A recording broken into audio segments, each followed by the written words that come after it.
అండి. ఈరోజు బ్రహ్మముడి సీరియల్లో అయితే ఏం జరిగిందో చూద్దాం.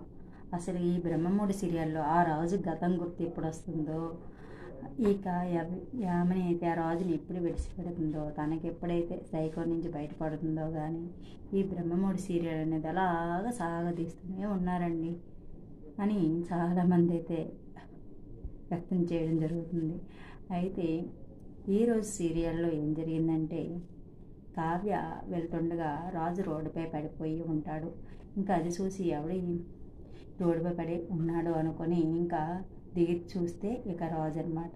ఇక రాజుని తీసుకొని కావ్య అయితే కారులో ఎక్కించుకొని తన ఒడిలో పడుకోబెట్టుకొని తీసుకెళ్ళడం అయితే జరుగుతుంది. ఇక అది డైరెక్ట్గా యామిని ఇంటికి తీసుకువెళ్తుంది. యామిని ఇంటికి తీసుకెళ్ళి డైరెక్ట్గా తన రూమ్కి తీసుకెళ్ళి పడుకోబెడుతుంది. అప్పుడు రాజు అయితే, ఎందుకు కావ్య ఎందుకు మోసం చేస్తున్నావు? నీ కళ్ళల్లో అయితే నా మీద ప్రేమను చూశాను, కానీ నీ కడుపులో బిడ్డ ఉన్న ప్రేమను అయితే నేను భరించలేకపోతున్నాను. అసలు ఎందుకు ఇలా జరుగుతుంది? అసలు ఏం చేశావు? ఈ అబద్ధాన్ని నేను భరించలేకపోతున్నాను అనేసి ఇంకా మత్తులో మాట్లాడుతూ ఉంటాడు. ఇంకా కావ్య అది చూసి అయితే బాధపడుతూ తన దగ్గరే పక్కనే కూర్చొని ఉంటుంది.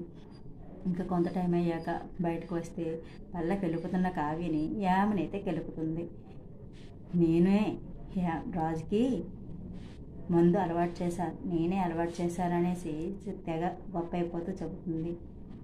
చిగ్గులేందన, ఒక పరాయి మగాడిని నువ్వు కోరుకోవడం, తన గతాన్ని మర్చిపోయే దాన్ని అవకాశాన్ని వాడుకొని ఇలా ప్రవర్తించడం ఎంత నీచమే, దరిద్రాల అనేసి ఇంకా చెంప మీద ఒకటేస్తుందనమాట. దీంతో యామినికి అయితే చాలా కోపం వస్తుంది.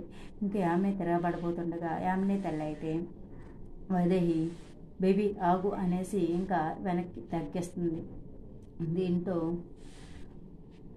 ఇదే ఆపడం, అప్పుడు మీ అమ్మాయిని ముందుగానే ఆపితే మీ అమ్మాయి ఇష్టాలు తీరుస్తానని అనుకున్నారు, కానీ ఒక ఫ్యామిలీని ఎంత బాధ పెడుతున్నారో మీకు తెలియడం లేదు అనేసి ఇంకా కావ్య అయితే చాలా గట్టిగా వార్నింగ్ అయితే ఇస్తుంది. అప్పుడే వచ్చిన రఘునందన్ గారు కూడా ఇంకా అలా తలదించుకుంటూ ఉంటారు. అయితే కావ్య బయటకు వెళ్ళిపోయాక, ఏంటి మమ్మీ అలా ఆపేసావా అని ఇంకా యామిని అయితే వైదేహిని అడుగుతుంది.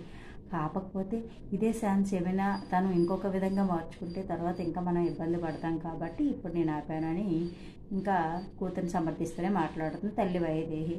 ఇప్పటికీ కూడా ఒక కావ్య ఎంత చెప్పరా తనలో అయితే ఇంత మార్పు లేదు. ఇక రఘునందన్ గారు అయితే ఎప్పట్లాగే కావ్య చెప్పింది అక్షరాల నిజం, ధర్మం ఎప్పుడైనా గెలుస్తుంది, అధర్మం ఎప్పుడూ గెలవదు అనేసి ఇంకా చెప్పిన రఘునందన్ గారి మాటలైతే యామిని అస్సలు పట్టించుకోదనమాట. ఇక కావ్య ఇంటికి వెళ్తే, ఏంటి ఇలా ఉన్నావనంటే ఇక కావ్య అయితే మొత్తం విషయం అంతా చెప్పేస్తుంది.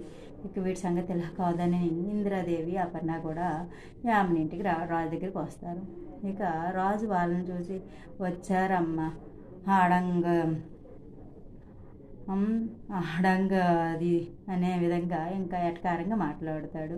అయితే మాట్లాడితే ఇంకా అపర్ణదేవి ఇందిరాదేవికి చాలా బాధ అనిపిస్తుంది అలా రాజుని చూస్తే.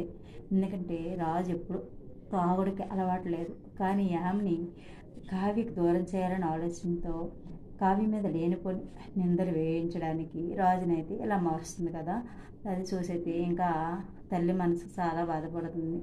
ఇక రే, నువ్వు కడుపులో బిడ్డనే కాదురా, ఇంట్లో బాధ్యత, నువ్వు గతం మర్చిపోయి తానే ఎంత బాధ్యత పడుతుంది అనేసి ఇందిరాదేవి అంటే, వచ్చారమ్మ చెప్పడానికి అనేసి ఇంకా వెటకారంగా మాట్లాడతాడు. ఇంకా అపర్ణాదేవికి అయితే చాలా కోపం వస్తుంది. ఇంకా ఈలోపు యామిని కూడా వచ్చేస్తే రాజు అయితే వీళ్ళు చెప్పిన మాటలు అస్సలు పట్టించుకోడు.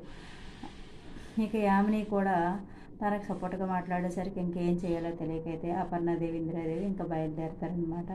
కానీ ఈ రాజుకి గతం త్వరగా వస్తే బాగుంటుందని ఎంతమంది అనుకుంటున్నారు.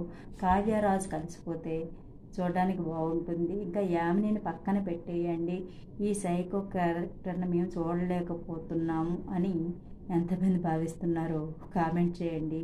అలాగే మనం ఛానల్ను సబ్స్క్రైబ్ చేసుకోండి, లైక్ చేయండి, షేర్ చేయండి.